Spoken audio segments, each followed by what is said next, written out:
We are going to discuss some more questions based on continuity of the function.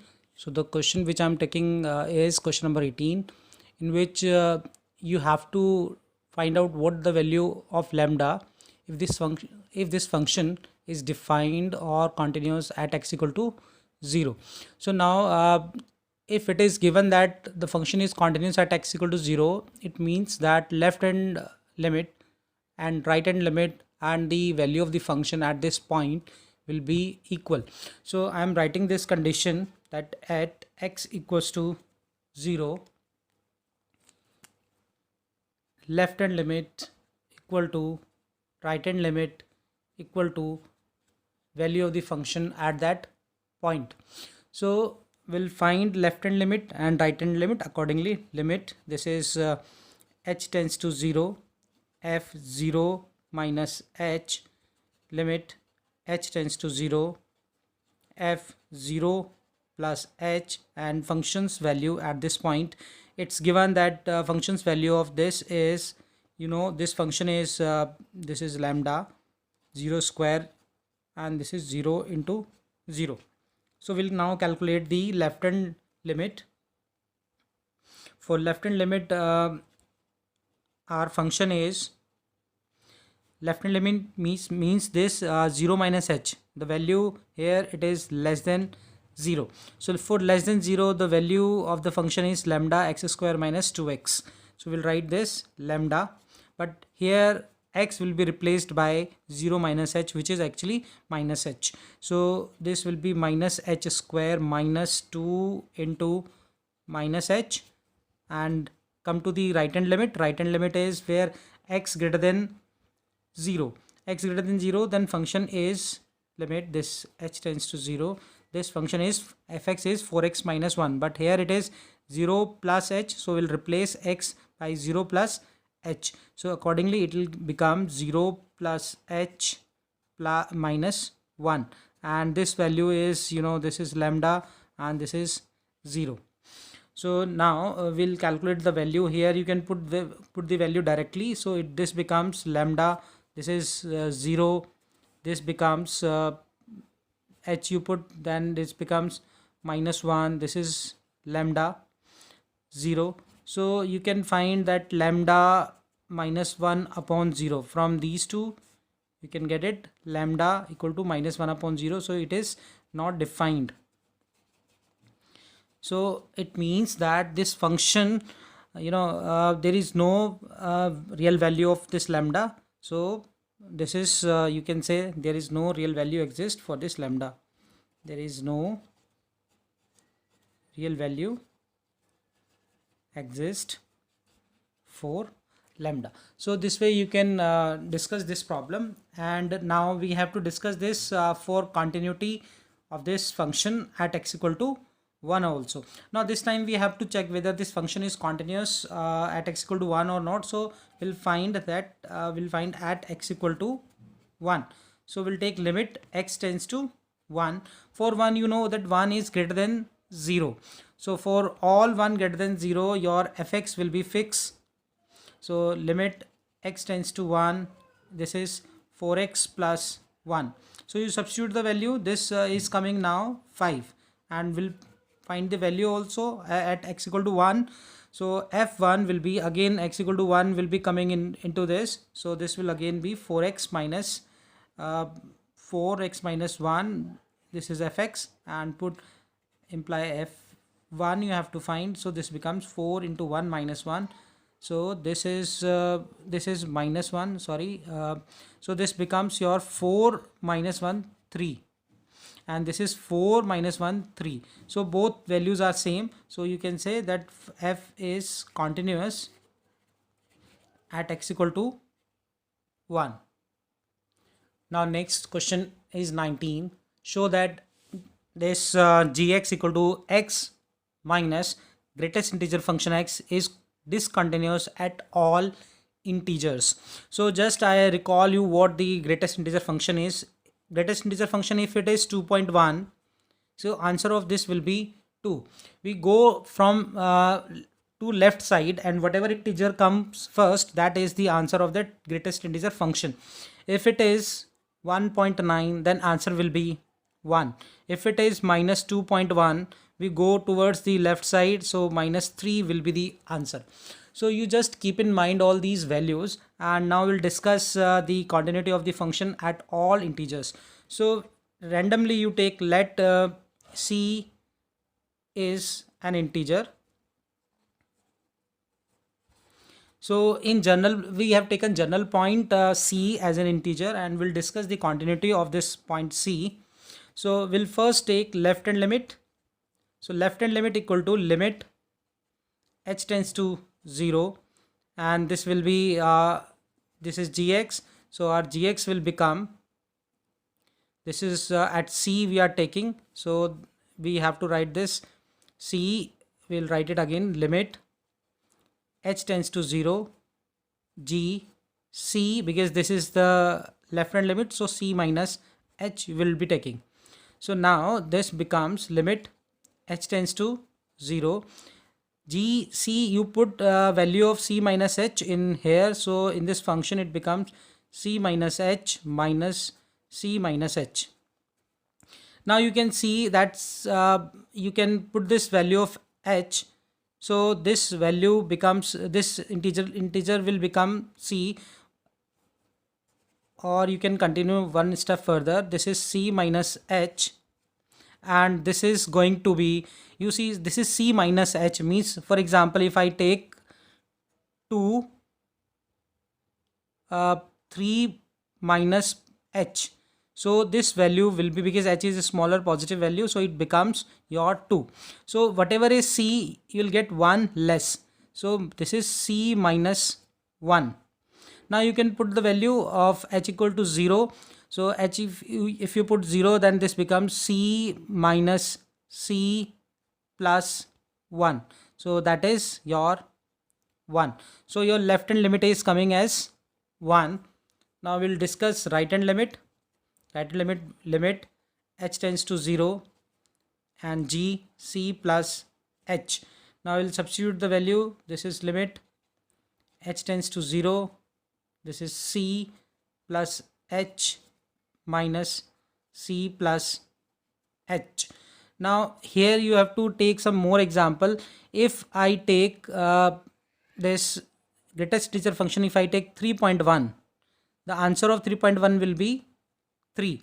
So here c is some integer and h is very small positive value, so this answer, this is c plus h, and this answer will be c, and this is limit h tends to 0. So this c will get cancelled and you put limit, so value of this function is coming as 0. So you can see that left hand limit not equal to right hand limit, therefore it implies f is discontinuous at all integers,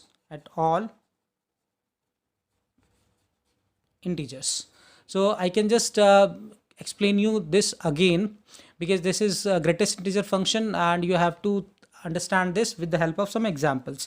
So these are some examples which I have taken to explain you what the modulus, what the greatest integer function is. If it is 3.1 modulus, this greatest integer function, then answer is 3. If it is 2.1, the answer is 2. If it is 1.9, the answer is 1. We always go towards left side, and whatever integer come first, we get the answer. So this is minus 2.1, so left side mein you will get this minus 3. Now this 3 minus h, you have to understand that h is a small positive value, so 3 minus something you are doing in decimal, and then the answer will be 2. So this question, you know, where we take first left hand limit and c is any general point, so this will become h tends to 0 g c minus h. So you put at place of x g minus c minus h. So this c minus h, greatest integer function c minus h, but you see this c minus h is okay, but this c minus h, keep in mind that c is some integer. So if you subtract something like from 2, you subtract 0.1, then it becomes 1.9. 2 minus 0.1 is 1.9, answer is 1, means 1 less. So c minus h, if you do whatever is c, you will get answer c minus 1. Now you can open the bracket, cc will get cancelled and you put h equals to 0, so this answer is coming 1. And similarly right hand limit, we have applied this c plus h, c plus h minus c plus h, this is greatest integer function, we just have put the value. And now after this c plus h, you understand this as h as small positive value, and for example c you may take 3, so 3.1 answer will be 3. So you see that whatever you are putting c plus h, the answer is coming c. So for this greatest integer function, answer is c. And this is minus, so minus, and this is c plus h, this minus minus cancel and put the value of h tends to 0, so this value becomes 0. You can see both limit, left hand limit and right hand limits are not equal, so you can say in general that f is discontinuous at all integers. Now in this question I have asked you to find the continuity of sin x, find out whether sin x function, cos x function, tan x function, cosec x function, cot x function, secant x function are continuous or not. So I am just taking one example, and with the help of one example you can understand about the continuity of rest of the functions. So we'll discuss this first, sin x. You know that graph of sin x is from 0 you go like this. This is a zigzag function, and you can see there is no gap in this graph. So by graphically you can just understand this is a continuous function, but the question is how you can show this. So we are taking, let c belongs to R. The R is the domain of this function, because sin x function is defined from R to R and domain is R. So c belongs to R, so we'll take limit x tends to c, and we'll take this as fx first, and then limit we'll calculate x tends to c, and sin x the value will be this sin c. So this sin x, and after putting this value this will become sin c, and also fc will be sin c, because this function is not defined the way that's from greater than equal to c, this sin x function is different, or for c less than 0 the function is different. So we have taken only one limit. So you can see that limit x tends to c fx equal to f of c, it implies that f is continuous throughout. So f is a continuous function. Similarly you can see cos x function is also continuous throughout, but they all functions like say 10x also we can discuss something. If I take y equal to 10x, then you know the 10x is, this is sin x upon cos x. So cos x 0 is not cos, if value of cos x is 0, then this function will become not defined. So domain of this function will be all real numbers, but except the values of x at which this cos x function becomes 0. And you know that cos function cos x equal to 0 when x equal to 2n plus 1 pi by 2 and n belongs to z. This is the standard result that we have done in class 11th also, and you know this fact that cos x will be 0 at all, 2n plus 1, this is odd number, so at multiple of odd number of pi by 2, that cos x function will become 0. So this function, the domain of this function will be R minus and all these values 2n plus 1 pi by 2 and n belongs to z. So this is the domain of this function, and in its domain this function is continuous. So you can see that you can try yourself also at all points. In general point you take from the domain, and you will find that all these functions, trigonometric functions, are continuous. So one more thing we have done, if we know that fx and gx are two continuous functions, we have done algebra, then sum of two, this question number 24, determine if f defined by fx equal to x square sine 1 upon x if x not equal to 0, 0 if x equal to 0 is continuous or not, is continuous. So now what we are going to do, first before I start, I can explain you that sin x function is from defined, the range of the sin x function is -1 to 1. So this we have done in earlier classes also, that sin x is maximum value is 1 and the minimum value is -1. So it oscillates between -1 and 1. Now we begin this question. See, you can see the domain is all real numbers. So we can say domain, let's see, C belongs to R means domain. Here I am mentioning that C is not equal to 0. So we'll take two cases. First case when C not equal to 0 and second case when C equal to 0. So we'll find limit x tends to C fx. You can see that x tends to C, either you take C right hand limit of C, again 0 plus something is not equal to 0, or 0 minus something is also not equal to 0. So in both the case of left hand limit and right hand limit, our function is going to be x square into sine 1 upon x. So we can just take limit x tends to C only. This is C and this is x square sine 1 upon x. So this becomes C square sine 1 upon x, 1 upon C. Now we take the value of the function at C. So again C, because C is not equal to 0, so this becomes C square sine 1 upon C. So this is also C square 1 upon this sine 1 upon C. So this is 1, this is 2. So this value you can see that this 1 equal to 2. So 1 equal to 2 implies that f is continuous at C belongs to R, where C not equals to 0. Now we case 2 we take, this is our case 1, we take case 2 where we say that C is equal to 0. So now you see we will take limit left hand limit. If I take, then limit, this is h tends to 0 f 0 minus h. So you can say this is limit and this is h tends to 0, this is f minus h only.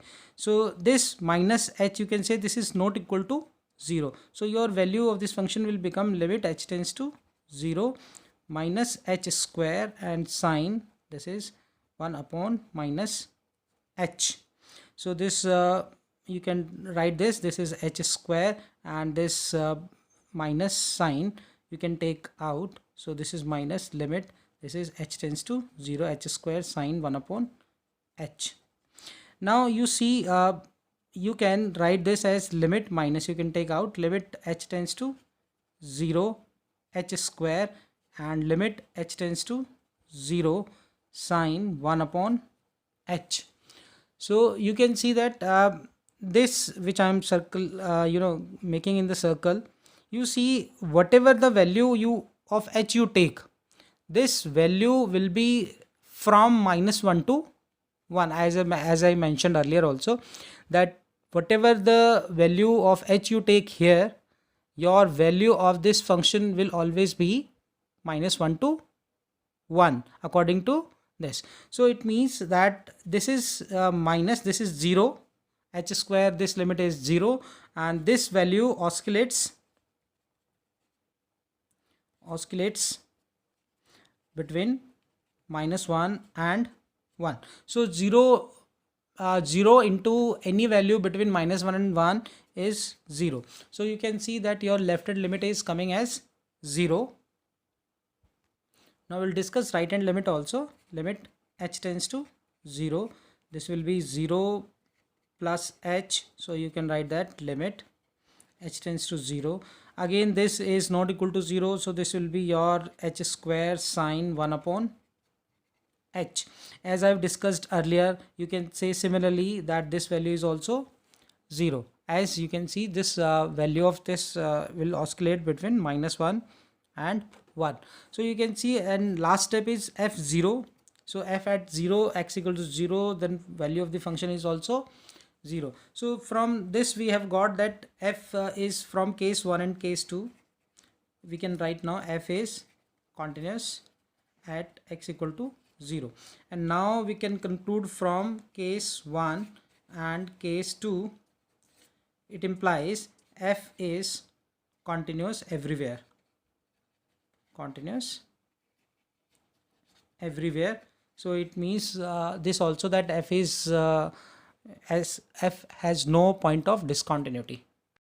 These questions are very important from CBSE point of view. You can see it's given to us that functions, these means from 26 to 29 functions are continuous at the point indicated adjacent to the function. So this function I am taking 26, that k cos x pi minus 2x if x not equal to pi by 2, 3 if x equal to pi by 2, at x equal to pi by 2. This function is continuous. So it means that left hand limit equal to right hand limit equal to the value of the function at that point. So we'll find the value of the first we find left hand limit. We are going to find at x equal to pi by 2. So left hand limit will be limit h tends to 0 f pi by 2 minus h. So we'll put the value limit h tends to 0. You can see that this is not equal to pi by 2, so your function's value will be k cos, at place of x you will write pi by 2 minus h upon pi 2 pi by 2 minus h. So you simplify this further. This is k, you put limit h tends to 0. This is k cos pi by 2 minus h will be sine h. Sine 90 minus theta is cos 90 minus theta is sine theta. And now come to this. This is pi. Open this bracket. So this will become minus pi, and this will become plus 2h. So ultimately you can write this way: k limit, this k is a constant, so you can take out h tends to 0, and this will become sine h upon 2h. So you can see that 2h can also be taken out. So if I remove this 2 from here and I keep it here, then this becomes sine h upon h, limit h tends to 0. And you know that this function will become, this limit will be 0. So this will be k by 2 into sine, this is 1, sorry, not 0, this is 1. So your left hand limit has come k by 2 into 1, which is k by 2. Now we come to right hand limit, but we can find the value from here also, that k by 2, because we have to find the value of k. So simply you can, there is no need to find right hand limit, but you may try, because you may have to check also whether there is one value of k or there is more than one value of k. So for that we have to find right hand limit also. So right hand limit h tends to 0, and this will be your function's value. So this f pi by 2 plus h. Now you apply this limit h tends to 0.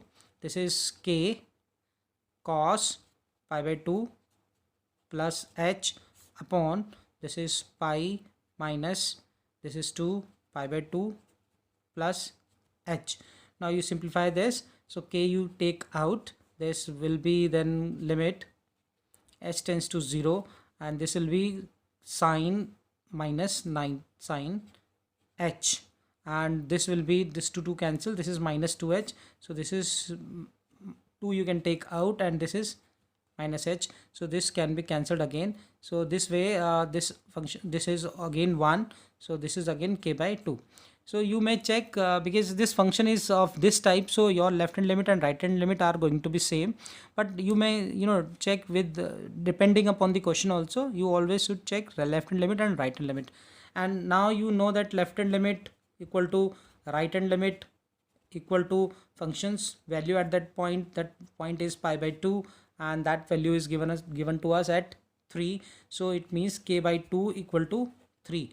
So from here you are going to get k equal to 6. So this is the value of the answer. So you